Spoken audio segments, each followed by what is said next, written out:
Hello बच्चों। तो स्वागत है आपका आपके इस अपने प्यारे से YouTube channel science academy with PK sir में। तो मैं आपके सामने आ गया हूं एक बार फिर से एक नया वीडियो लेकर, जिसमें हम लोग बात करने वाले हैं क्लास 12th के इंग्लिश 100 मार्क्स के नॉन ऑब्जेक्टिव टाइप क्वेश्चन के पैटर्न के बारे में कि क्या पैटर्न होता है 100 मार्क्स के नॉन ऑब्जेक्टिव टाइप का, आई मीन सब्जेक्टिव टाइप के क्वेश्चंस का, किस प्रकार से क्वेश्चन पूछे जाएंगे और कौन कौन से क्वेश्चन का आंसर हमको किस टाइप से देना है, हम लोग वो आज इस क्लास में सीखेंगे। तो देखिए स्टार्ट करते हैं।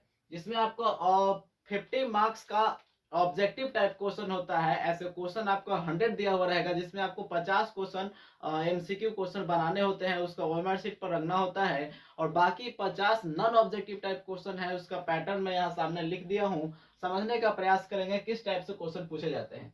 तो ध्यान दीजिएगा, पहला नंबर क्वेश्चन जो है आपका ए से पूछा जाता है, यानी कि निबंध। निबंध जो है आपको 5 ऑप्शन दिए होंगे। पहला क्वेश्चन में आपको निबंध पूछा जाएगा, उसमें 5 ऑप्शन दिए होते हैं। पांचों में से किसी एक पर निबंध आपको लिखना होता है। क्या लिखा हुआ है? राइट एन ऐसे ऑन एनी वन। किसी एक पर आपको एक निबंध लिखना होता है, ठीक है ना। ध्यान दीजिएगा, ये क्वेश्चन आपको 8 मार्क्स का होता है, ठीक है। ये क्वेश्चन जो है अकेला 8 मार्क्स का आता है, यानी एक ऐसे लिखने पे आपको 8 मार्क्स मिलेंगे। ध्यान दीजिएगा, यहाँ 5 ऑप्शन मैंने दिए हैं, ए बी सी डी और ई। 5 ऑप्शन दिए हुए होते हैं, पांचों में से किसी एक पर ही आपको निबंध लिखना होता है, ठीक है ना। किसी एक पर क्या करना होता है? निबंध लिखना होता है, जो कि एक क्वेश्चन 8 मार्क्स का होता है। यहीं पे दूसरा नंबर क्वेश्चन में आते हैं। दूसरा नंबर क्वेश्चन क्या कह रहा है कि explain any one of the following.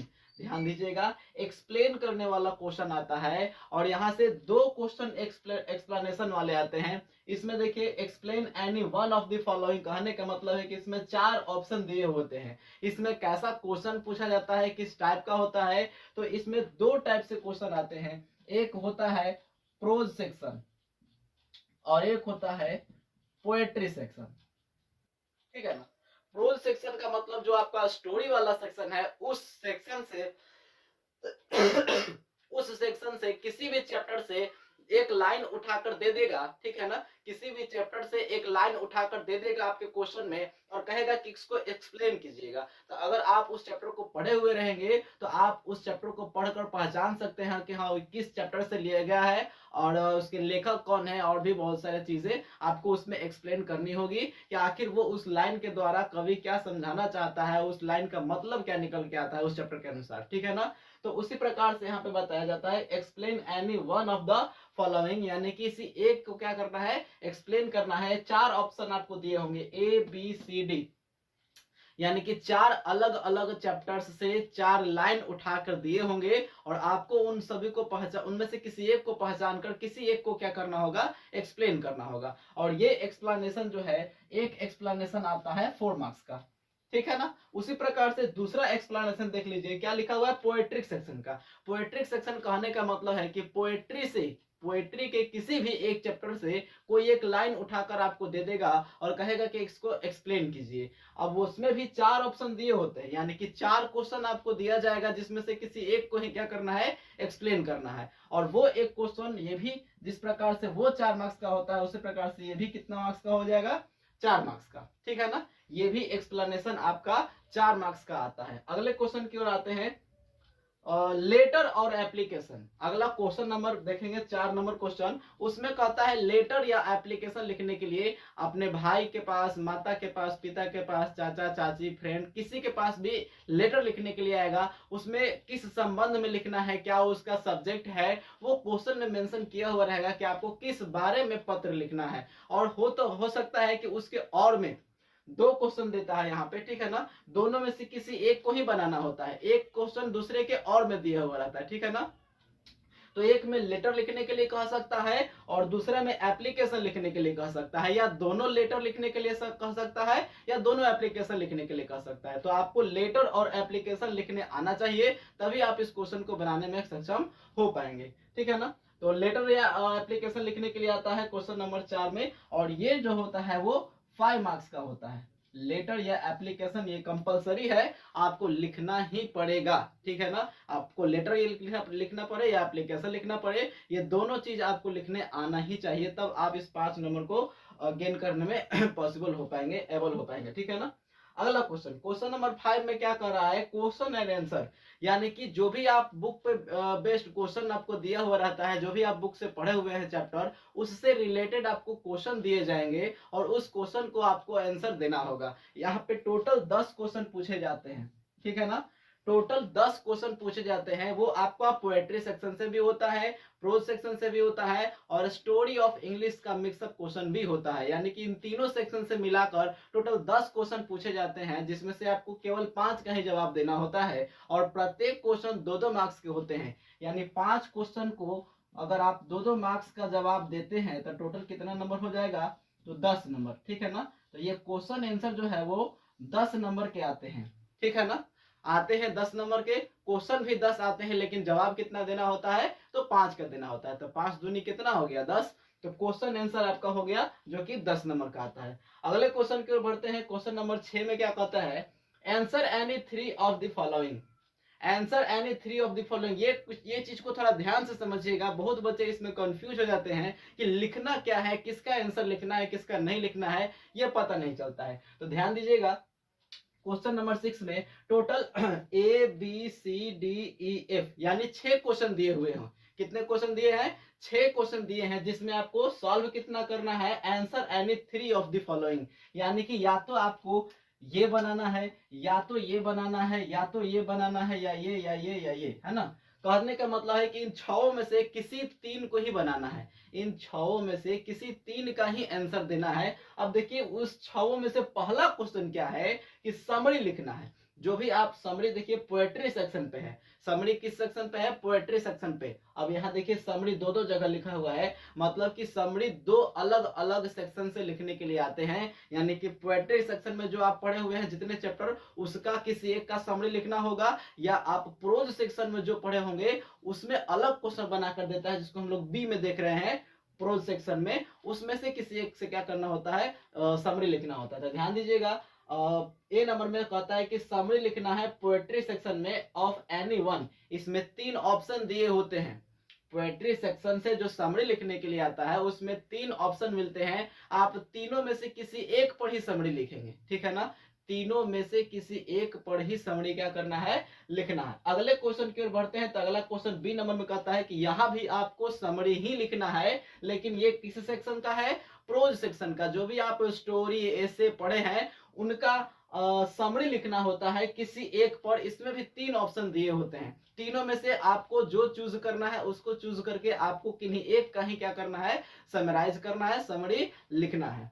अगले क्वेश्चन की ओर बढ़ते हैं, सी नंबर क्वेश्चन, ये क्या है, story of English. Story of English आपका 12th में एक बुक आता है, उससे कुछ कुछ क्वेश्चन आते हैं लिखने के लिए, ठीक है ना, उसमें 2 क्वेश्चन आते हैं और वो 2 क्वेश्चन लिखने नहीं होते हैं, उनमें किसी एक का ही आंसर देना होता है, क्योंकि वो दोनों क्वेश्चन एक दूसरे के और में होते हैं, एक क्वेश्चन दिया होता है उसी के और में दूसरा क्वेश्चन दिया होता है, यानी कि किसी एक का ही आपको आंसर देना है। तो स्टोरी ऑफ इंग्लिश से एक क्वेश्चन आते हैं जो कि 5 मार्क्स का होता है। देखिए ये 6 नंबर में जितने भी क्वेश्चन आप देख रहे हैं, 6 नंबर क्वेश्चन में 3 का आंसर देना है और वो तीनों के तीनों 5-5 नंबर के होंगे, तीनों के तीनों कितने नंबर के, 5-5 नंबर के होंगे, यानी यहां से आपको टोटल कितना नंबर मिलेगा, 15 नंबर, ठीक है ना।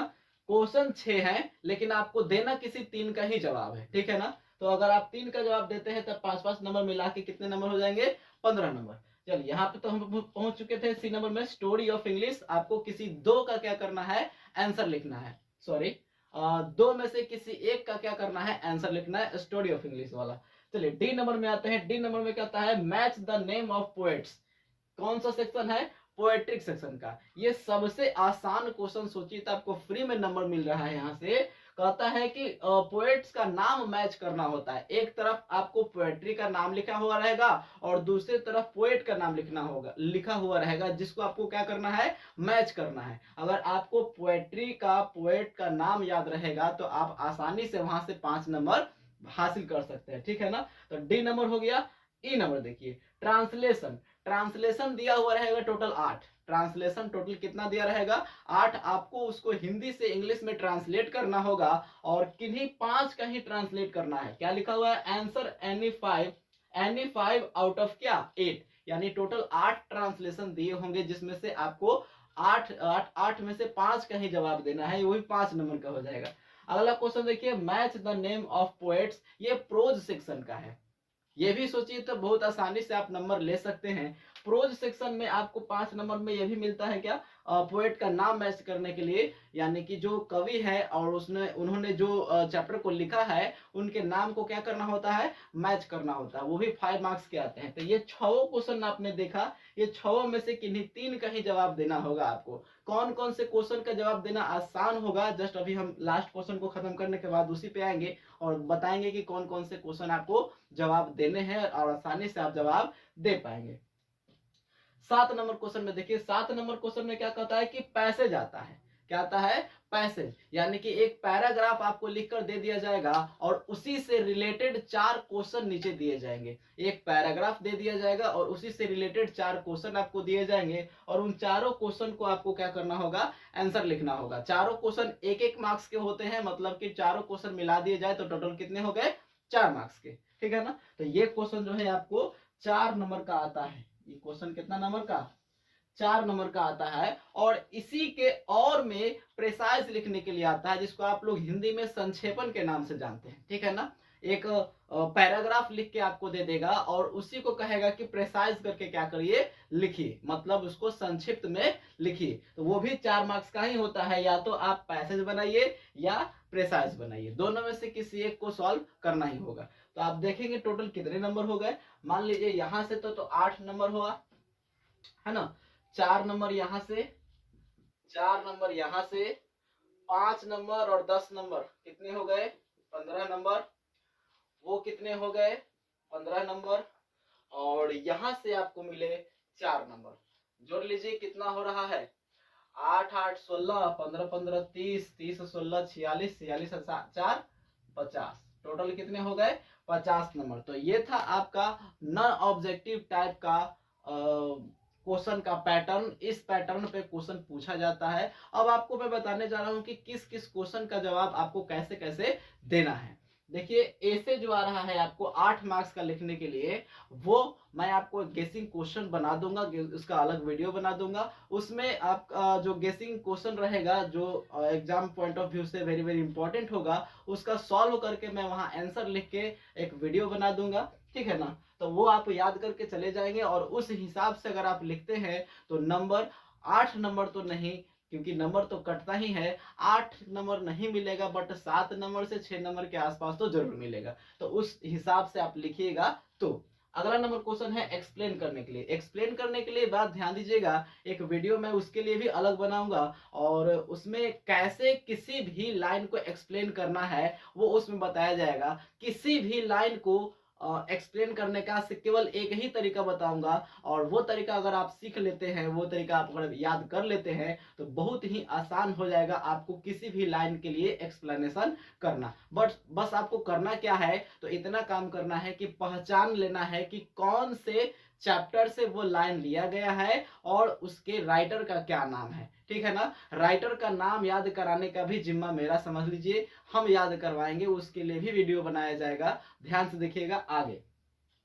कहता है explain any one of the following, ये पोएट्री सेक्शन का है। बस वही बात, कैसे एक्सप्लेन करना है मैं एक वीडियो बनाऊंगा और उसके अनुसार ही आपको लिखना है। सारे एक्सप्लेनेशन का बस एक ही आंसर दूंगा, बीच में आपको खुद से जो उसका मेन पार्ट होगा वो लिखना होगा, लेकिन उसका स्टार्टिंग कैसे करना है, एक्सप्लेनेशन का स्टार्ट कैसे करना है, एंडिंग कैसे करना है, वो मैं आपको सबका एक कॉमन तरीका बताऊंगा, ठीक है ना।